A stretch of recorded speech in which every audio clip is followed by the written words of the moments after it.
Corps of Engineers and the Department of Interior and our federal legislative delegation, we have many state partners, whether it's the Florida's legislature, our DEP is represented by Secretary Hamilton, FWC represented by Executive Director Young, FDAX, FDOT. We rely on them all, and we thank them all for allowing us to make such great progress. I'd also like to mention some of our corporate partners. They've helped to make this possible for us as well. From Phillips and Jordan, who are responsible for construction here, as well as the C-43, to FP&L, who've been responsive to our expedited schedule. We appreciate that.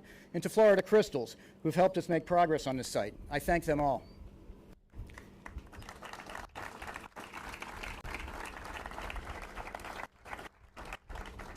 So as you sit here today, look around, please remember the why we are here. In short, we're here to get the water right in Florida's Everglades. I remember back 8 years ago in January of 2016, we had an El Nino year. It's similar to what we're experiencing now. We had significant discharges from Lake Okeechobee that went to our estuaries, and that happened during the tourist season in both the winter and the spring. It was something we weren't used to. It opened a lot of eyes as both our environment and our economy were threatened. 2017 gave us Hurricane Irma. 2018 was a year I think we'd all like to forget. In 2019, the governor said, expedite the EAA, the reservoir, the STA, and make sure, and here we are in 2024 at the ribbon cutting of this stormwater treatment area. I am thrilled to report that the stormwater treatment area is constructed, and we are going to start filling it today, the first cell, and by the summer, all 3 of the cells, as you look out across there, are going to be full. So if you want to know what progress looks like in Everglades restoration, look no further. It's now my distinct honor to introduce Florida's 46th governor, our governor, Ron DeSantis.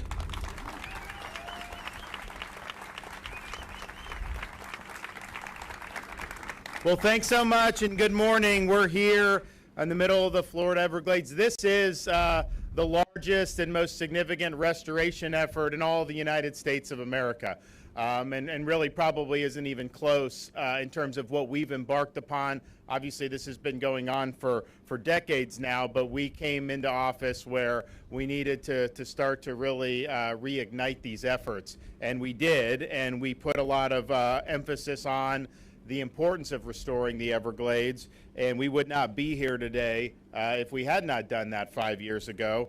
We set out in January of 2019 to dedicate $2.5 billion for Everglades restoration and water quality improvement efforts during my first term as governor. And that was $1 billion more over those 4 years than what had been done over the previous 4 years. And so that was ambitious. And a lot of people didn't think that that was something that was even going to be achievable. That first 4 years, we didn't do the $2.5 billion. We did $3.3 billion for those efforts. And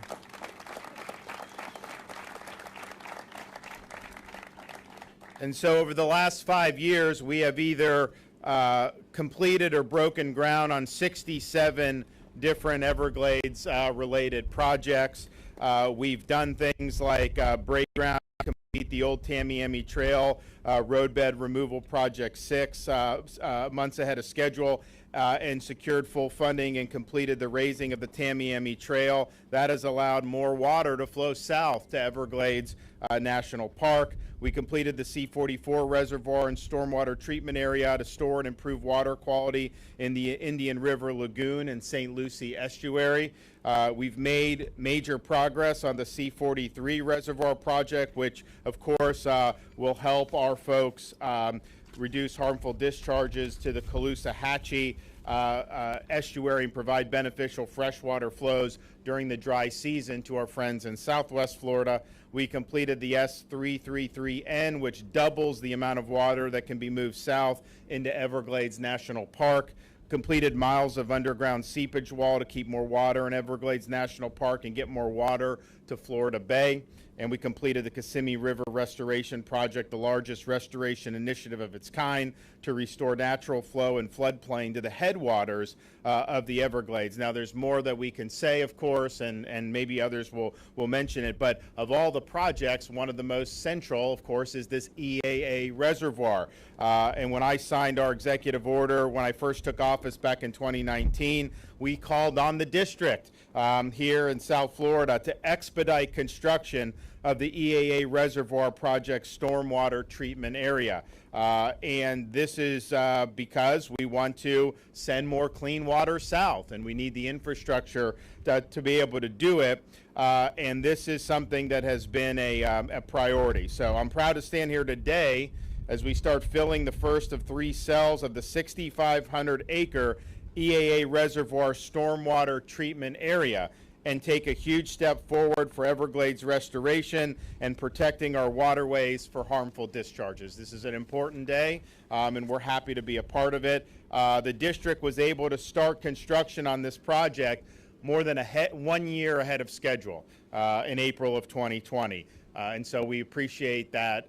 There's not often times when things are done ahead of schedule when you're talking about government, but we've been able to do that here in Florida. So we're proud of the strides that we've made. There's obviously still more work that needs to be done, but this is an important part of the vision of being able to send water south.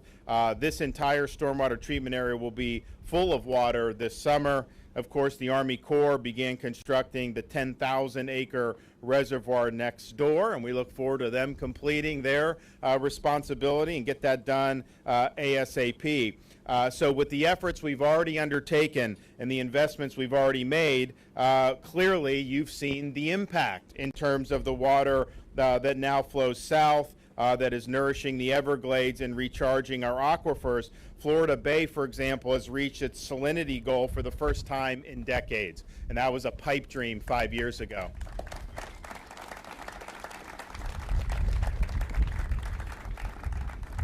Now, last year, we reaffirmed our commitment to start the second term as governor with our latest executive order, 23-06.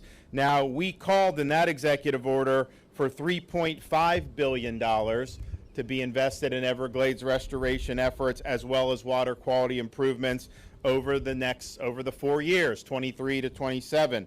And that would be a major milestone if we were able to reach that. So I'm proud to say we're on our way to meeting that goal. In this current year's budget, out of the $3.5 million that we are shooting for over 4 years, we got $1.6 billion appropriated for this current fiscal year. So that's a record. We've never seen anything like it.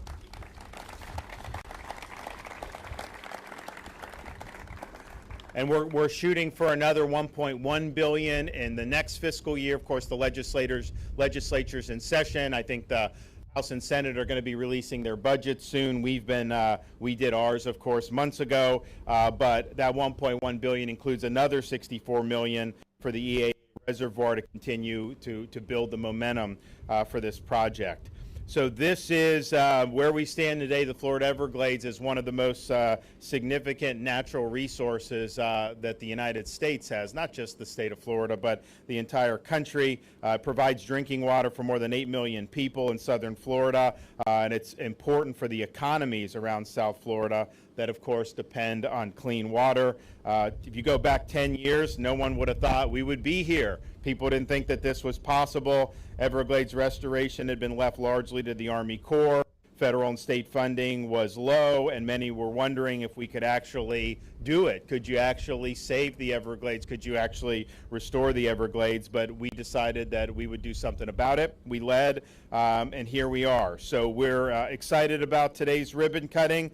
We think that this is something that shows that you can get things done, and I want to thank everybody that's been involved, from the state of Florida with our Department of Environmental Protection to, of course, the South Florida Water Management District and all the partners that we've had, not just for this current ribbon cutting, but all the things that have been done over these last 5 years. It's been really historic, and the best is yet to come. Thank you.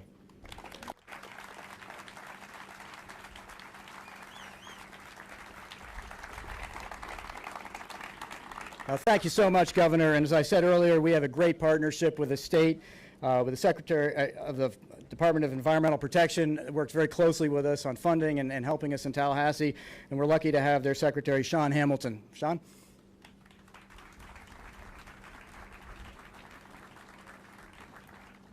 Thank you, Chauncey. And good morning again. I'm Sean Hamilton, Secretary at DEP. And it is, trust me, it is truly an honor to serve at a time when such an emphasis and support has been placed on our environment. You know, all of us gathered here today play a key role in restoring one of the most aggressive hydrological restoration projects in the world. And we are approaching Everglades restoration holistically. We are working with our partners, local, state, federal, tribal, to expedite critical restoration projects and fund infrastructure projects to improve water quality and safeguard Florida's water resources. And as the governor noted, the EA reservoir is the crown jewel in those restoration efforts. The governor has led the charge, and you heard from his comments, he's led the charge. He's been at the tip of the spear to call for those increased resources and funding to make sure we have measurable progress within our generation to see this through. Since 2019, as the governor noted, the legislature has appropriated over $2.4 billion in state funding for Everglades restoration and water quality, which is more, just for context, that's more than the previous 12 years combined. And this included in this, just specifically, and the governor highlighted this budget, but specifically for the EAA and this proposed focusing on Florida's future budget, $64 million is set aside just for the EAA reservoir. And again, that's through that continued funding, the governor's leadership, we expect to see projects come online that will rapidly improve the water quality in our Everglades and our coastal ecosystems. And again, as the colonel noted a while ago, and rightfully so, the executive director has been known as Drew Scissorhands Bartlett. That is a title that he affectionately wears, but I think he has earned it and continues to earn it with close partnerships with our federal partners. But in all seriousness, doing these ceremonies, it's one thing to comment on the completion, but we also always highlight how these projects are either ahead of schedule or advancing on their timelines. And I think we should all take great pride in that, because to me that represents the sense of urgency and the coordination that is associated with these projects. Some of you know better than most. A lot of these projects, from concept to actually what we're doing today, there is a lot. There's studies, there's engineering, there's more studies, there's studies on studies, there's congressional authorizations, there's funding. I don't think most average folks should ever want to know what's involved. Just realize that there are a lot of good folks doing that work and making this happening. And so by working with the South Florida Water Management District and the Army Corps of Engineers and our other state agencies and local stakeholders, we've developed momentum, but we're also sustaining it. And not only these projects restore the natural Florida clean water, but I think it's important to note, and as Chauncey noted, it helps us to alleviate those harmful discharges to our estuaries. Again, all that can serve to exacerbate blue-green algae and red tide outbreaks, and we don't need that. And as Chauncey, I have wiped 2018 out of my brain because we plan to never see that again. So restoring Everglades is one of the, and as the governor noted, one of the most ambitious hydrological restoration projects ever undertaken anywhere. But days like today should remind all of us what's possible if we all endeavor and we continue to work to make sure we see this through. And so, Governor, again, I want to thank you for your leadership. I also want to especially thank the South Florida Water Management District, the Army Corps of Engineers, our DEP Everglades team, our many state local partners. But I also want to thank the contractors. I want to thank all of those project managers, those project engineers, those out here who, as you can see as we drove in and as you see behind me, are turning dirt, making this a reality. And so thank you for what you're doing to protect and restore Florida's water resources and the Everglades for today and tomorrow. So thank you.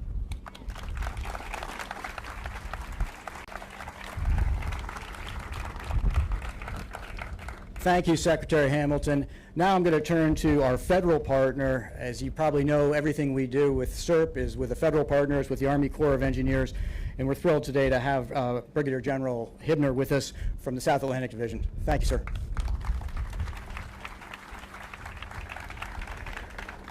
Governor DeSantis and all of our distinguished guests that came here to celebrate this moment today, thank you for being here. Good morning. This is a really important moment in the execution of this program, this critical program. The water management system that was constructed in Florida in the 40s and the 50s, it serves multiple purposes for the communities of South Florida. And these multiple project purposes provided by Congress must be balanced. And that's part of balancing what we're doing here today. getting it right. The system that was put in place, though, in the 40s and 50s did have those unintended consequences that got us out of balance. And so now it's time to get it right, to include with Lake Okeechobee, the coastal estuaries, the River of Grass in Florida Bay, and is why the infrastructure modifications associated with the comprehensive Everglades restoration plan are so vitally important. Water resources are the basis for community resiliency in Florida, driving the economy, the well-being of the people, and the ecosystems in the state of Florida. The resiliency needs of South Florida are urgent, and implementing Everglades restoration projects will significantly contribute to the overall resilience of this region. Now, much of our recent progress is due to a firm and ongoing commitment to Everglades restoration, both at the state and the federal level, as well as our strong partnerships with the South Florida Water Management District, which I believe is unique to the Corps of Engineers. And so now you can see here today that together we are getting things done. This stormwater treatment area is an incredibly important piece of that puzzle, and being able to store more water from the lake and ultimately send more water south will benefit the entire region, improving the health of Lake Okeechobee, reducing releases to the estuaries, rehydrating wetlands in the central Everglades and Everglades National Park, and improving the health of Florida Bay. To provide these benefits, it takes big. You got to think big, you got to build big, and it takes big investment, and it's happening. Governor DeSantis, you mentioned our piece of this puzzle, along with so many other parts, but the reservoir in particular, that's a 10,500 acre reservoir covering approximately 16 square miles with the capacity to store 240,000 acre feet of water. That's big. And we're here today celebrating this big moment because of our great partnerships. And in my region, the South Atlantic Division, our area of responsibility spans from North Carolina all the way along the southeastern seaboard into the Gulf, encompassing the area going out to about the coast of Mississippi, the Caribbean, Latin America.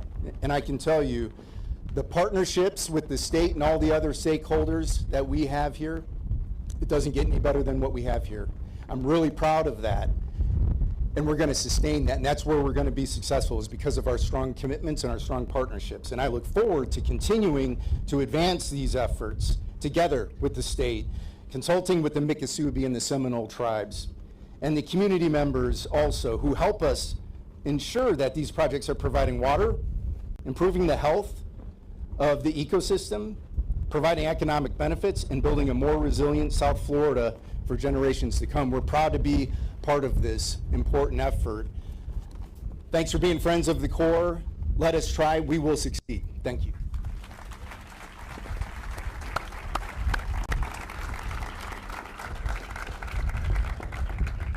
Thank you, General Hibner.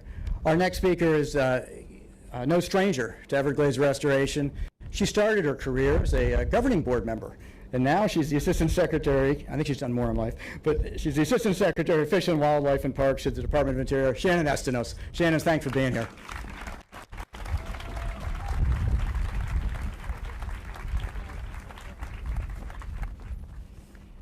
Thank you so much, Governor, friends. It is so great to be. I'll tell you, the only thing that's better than coming to an Everglades restoration celebration is to come back home to Florida in January from Washington, D.C. to attend an Everglades restoration celebration. It's good to be home. On behalf of the Biden administration, I want to congratulate all of you for yet again reaching another tremendous milestone in this mission that we all share, which is to restore the Everglades. Governor, it's wonderful to be with you back in the Everglades, celebrating more progress and celebrating the men and women who are delivering that progress. It's just tremendous. On a personal level, I am today, as I always am at these events, filled with pride and gratitude and happiness and satisfaction. Pride because I like to count myself as your colleague, and I'm very proud of that. Gratitude to every single person who is here and who isn't here, and I know there are many more people who are not here that deserve our gratitude than could be here, for the professionalism, the expertise, the hard work that brings a project like this and so many others home. Happiness, because of this specific project and what it means. It is a keystone in the sort of heart of the strategy to restore the Everglades, relieving pressure on the estuaries while sending clean water to the central and southern Everglades to hydrate Everglades National Park. And I want to acknowledge that the superintendent has driven up to be here. Pedro Ramos is with us. And that is to acknowledge how important this part of Everglades restoration is to Everglades National Park and the Department of the Interior. Satisfaction that almost a quarter century in, not that I'm old enough to have been working on this for that long, actually I am, a quarter century in, how incredibly robust this program is. Governor talked about state records and funding.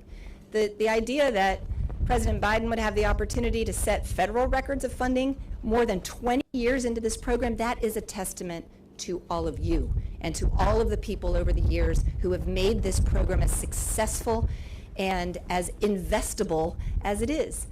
You know, it's because the federal government, the state government, tribal governments, stakeholders, the public, you have developed a recipe for working effectively together. And frankly, I think we may be doing it better here than anywhere else in the country. And what is that recipe? What are the ingredients? Number one, stick-to-itness. If I won't reveal everybody's age, but I bet if I asked how many people under this tent have been working on this for more than 20 years, there would be a number of hands. Okay, yeah, see, people are already, yeah. Stick-to-itness. You work so hard, and you never stop working. You are relentless about solving problems, okay? So the program is effective.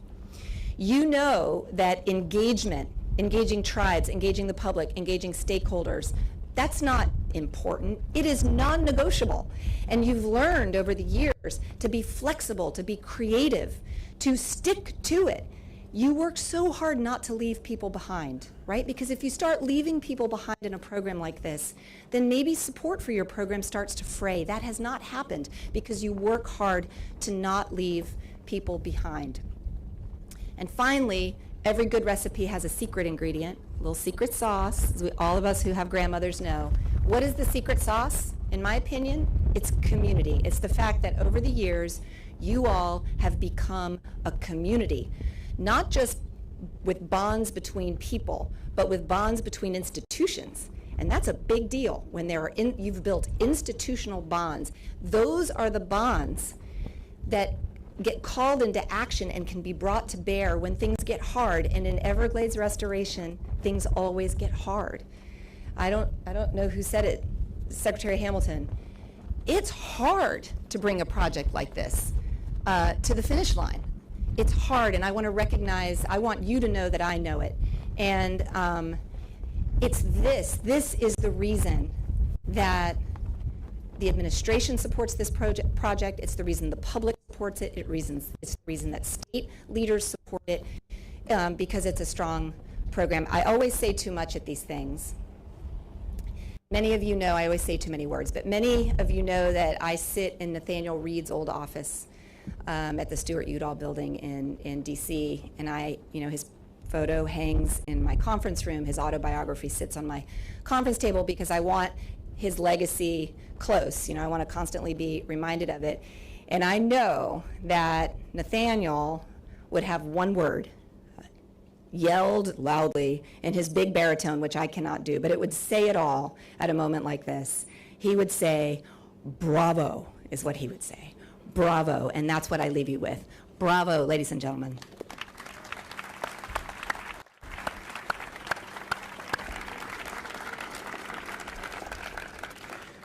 Thank you, Secretary Estenos. Our next speaker has been working on Everglades projects at the federal level, at the state level, and now at the NGO level. And Eric, we can't thank you enough. Eric Eichenberg from the Everglades Foundation.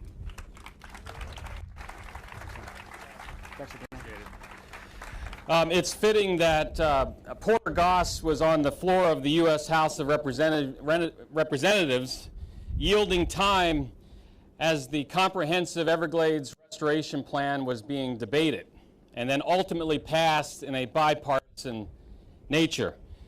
Now, 23 years and 2 months later, Chauncey is managing time at an event and for a project that is long overdue. It's a privilege to be here with each and every one of you. I look out on this crowd, and the faces that are present have been through the many twists and turns, the ups and downs as it relates to Everglades restoration, and particularly the EAA reservoir. For me, it's 2013, a year into the tenure at the Everglades Foundation, having met Jackie Thurlow-Lippisch on the banks of the St. Lucie River at the height of the lost summer, and to exit my vehicle and to be overwhelmed by the smell of toxic water in the Stewart Marina, to see Mark Perry and the River Kids, who today are now in college, and others in Martin County leading the charge that something has to stop, something has to give as it relates to the water crisis back in 2013. That was a pivotal time, a pivotal moment in this effort. Realtors, small business owners coming forward to say we were at an economic loss. At the heart of it, environmental. But the economic impacts were clear as the day is long. In 2016, a letter from the Assistant Secretary of the Army was issued on July 26th of 2016 to then Congressman Patrick Murphy about this project. And the letter stated that the federal government was eager to get the EAA reservoir moving, but planning would start in 2021. When that letter was received, the incoming Senate president from Martin County said, no way. And I don't know if Joe Negron is here, but I'm sure he's listening. This was a profile in courage back in 2016 and in 2017 to have a leader of this state, the Senate president, making a hallmark of his presidency the authorization of the EAA reservoir. Rob Bradley from Jacksonville authoring this legislation, Joe Negron leading it through both chambers, and then ultimately to the governor's desk, which he signed, Governor Scott. That was a pivotal moment. But I will also tell you that the next moment that came shortly thereafter was in January of 2019, when Governor DeSantis, standing at high noon at the old Capitol, in his inaugural address, he made it very clear that we were collectively going to solve our water quality challenges. We were going to restore the Everglades, and we were going to protect the economy. And he said in that address that we would not be cowed and we would not let the foot draggers stand in our way. So that battle cry from January 8th of 2019 has led to this moment. And Governor, your decision to place 9 men and women on the board of the South Florida Water Management District changed the paradigm of how this process has been operating since. With Chauncey and his colleagues, it has been a new day in West Palm Beach, a day that has put the Everglades and the environment on level footing. It has made it a priority to make sure that we are storing, cleaning, and sending water south through the River of Grass, under the beautiful bridges along Tamiami Trail, into Everglades National Park, and to the fishing capital of the world, Florida Bay. That's the way God created the peninsula. And we are, all of us, ensuring that we hand it off to the next generation so that they can ensure that what we have preserved is here for their kids and their grandchildren. It has been said that the Everglades is a test, and if we pass it, we'll keep the planet. Well, this is a milestone in this process, and we have achieved success here today. But the test continues. The test continues. And over these next 7 years, the remainder of this decade, with Governor DeSantis in the mansion, the legislature, we're going to see the funding that's needed to fulfill this project. But by 2030, we have reconnected Lake Okeechobee down to Florida Bay. That's what this is all about. Thank you, each and every one of you, for your time, your dedication to my colleagues and partners in the environmental and conservation community. We cannot do it without you. And we thank the bipartisan leadership, both in Washington and in Tallahassee, to make this possible. We urge the legislature to fund Governor DeSantis' budget recommendations. Long live the Everglades.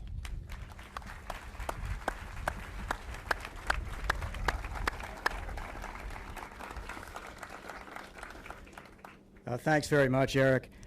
If you'd asked our final speaker 10 years ago, or if you told our final speaker 10 years ago that, hey, you're going to be in the middle of the Everglades giving a speech to the governor and a bunch of people, he probably would have said, what? This is a fishing guide who came from Fort Myers, a good friend of mine who was fed up and said, I've had it. You're ruining my business. You're ruining all of our business.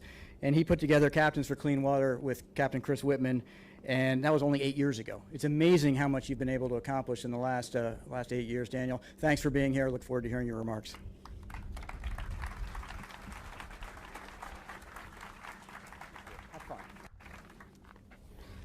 Good morning. So 8 years ago today, I really didn't know a whole lot about Everglades restoration. I was sitting on my boat in Pine Island Sound, appreciating the fact that I got to spend 300 plus days a year seeing the sunrise on the water, not having to wear shoes to work, and being with people for the happiest moments of their year. A few short weeks later, in a similar weather pattern to what we're in right now, the El Nino event, we had a substantial amount of rain that fell across South Florida. Next thing we knew, massive discharges from the Caloosahatchee, from the St. Lucie rivers, and my office was closed. I couldn't, in good faith, take money from my clients and go out and give them a bad experience. And they were leaving, and they were going elsewhere. And my biggest fear in life is seeing something destroyed that I love, that I care about a lot. And there's no inanimate thing that I care about more than the waters here in South Florida. They put me on a trajectory in life that if it wasn't for that, I would have ended up in a worse place. Since then, I've learned so much, met so many people, and certainly even a couple weeks into the organization started, never thought I'd be here today seeing such incredible progress that's been happening. Because at the start, it was very frustrating. It was not inspiring, it was not motivating, but that fear of seeing something that I loved and that Floridians loved and that Americans loved and came down to enjoy, knowing that that was threatened, kept me up at night and kept a lot of us up at night. And that's the spirit of our organization, Captains for Clean Water. The impacts of this go far beyond fishing guides. We recently commissioned a study with the Sanibel Captiva Conservation Foundation, the Conservancy of Southwest Florida.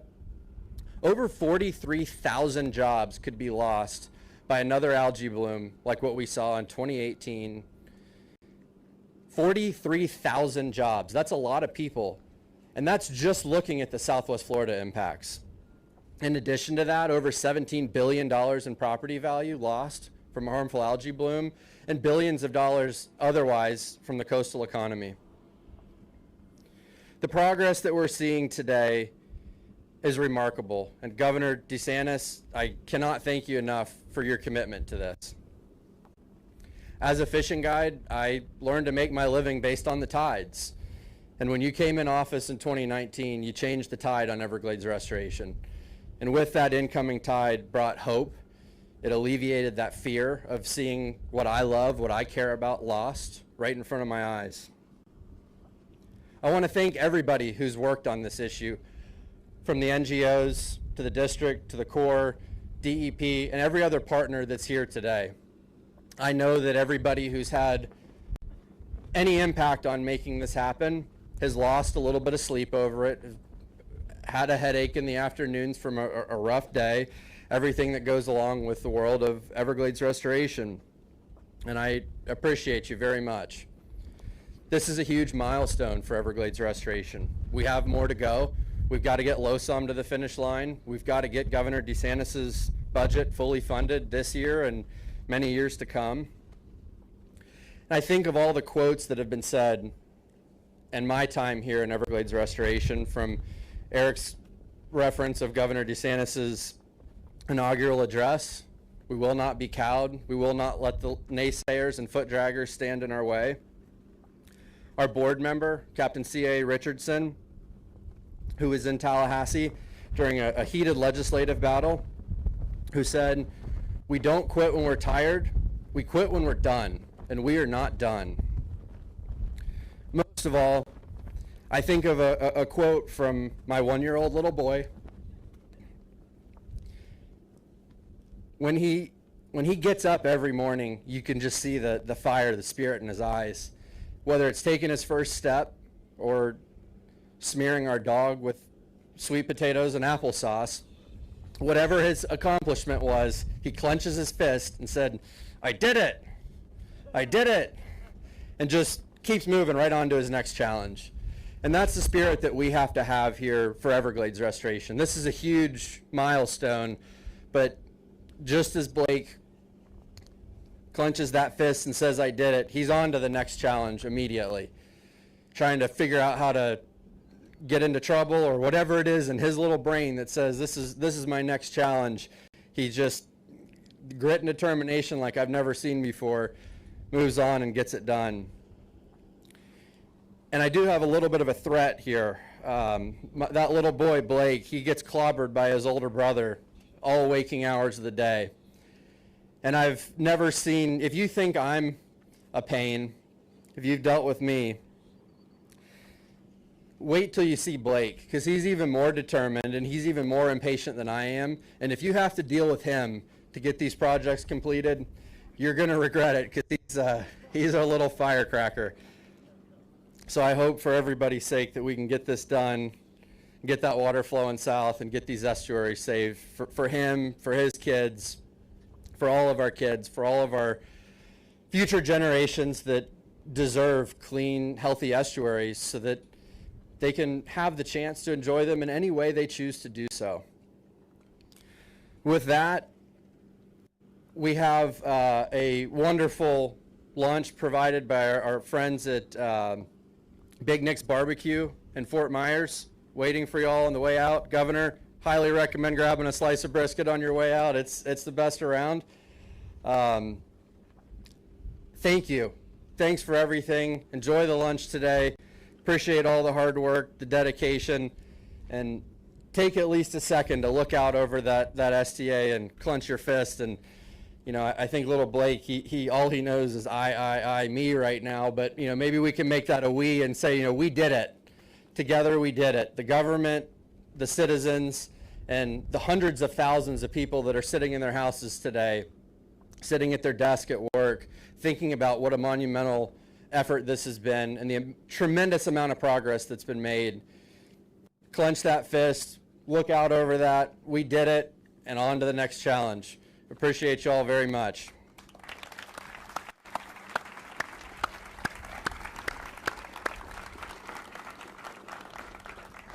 Well, thank you, Captain Andrews, very much.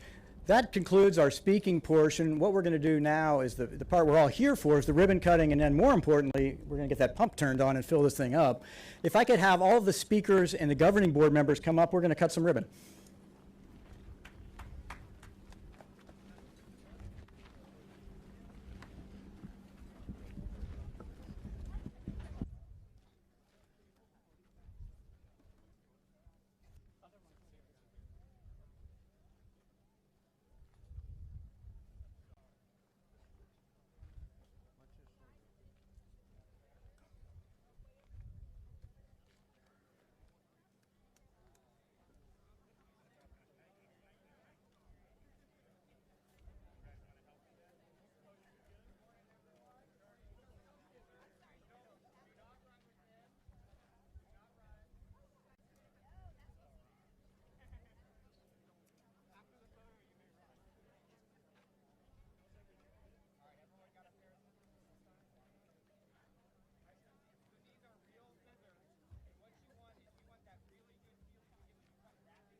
Excuse me, ma'am.